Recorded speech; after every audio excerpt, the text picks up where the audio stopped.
ಶಬರಿಮಲೆಯ ಅಯ್ಯಪ್ಪ ದೇವಸ್ಥಾನ ಅದು no fly zone, ಅಂದರೆ ಅಲ್ಲಿ ಯಾವುದೇ ಹೆಲಿಕಾಪ್ಟರ್ಗಳು ಹಾರಾಟ ಮಾಡುವಂತಿಲ್ಲ. ಆದರೆ ಅಯ್ಯಪ್ಪ ಸ್ವಾಮಿ ದೇಗುಲದ ಮೇಲೆ ಕೆಳಮಟ್ಟದಲ್ಲೇ ಹೆಲಿಕಾಪ್ಟರ್ ಒಂದು ಹಾರಾಟ ಮಾಡಿದೆ. ನೋ ಫ್ಲೈ ಝೋನಲ್ಲಿ ನಿರ್ಬಂಧಿತ ವಲಯದಲ್ಲಿ ಹೆಲಿಕಾಪ್ಟರ್ ಹಾರಾಡಿದೆ. ಈಗ ಇದಕ್ಕೆ ಸಂಬಂಧಿ ಕೇಸು ದಾಖಲಾಗಿದೆ. ಹೆಲಿಕಾಪ್ಟರ್ ಯಾರ್ದು ಅಂತ ಕೇಳಿದ್ರೆ ಭಾರತೀಯ ಕರಾವಳಿ ಕಾವಲು ಪಡೆಗೆ ಸೇರಿದಂತ ಹೆಲಿಕಾಪ್ಟರ್ ಇದು.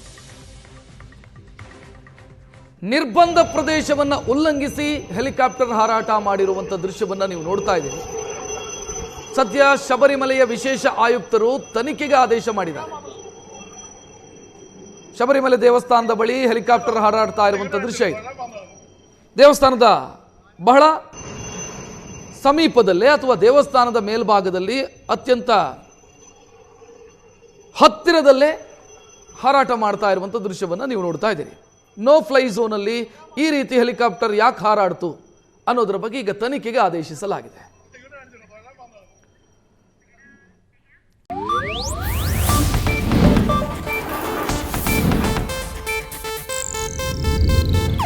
ಇದು ಏಷ್ಯಾನೆಟ್ ನ್ಯೂಸ್ ನೆಟ್ವರ್ಕ್ ಪ್ರಸ್ತುತಿ.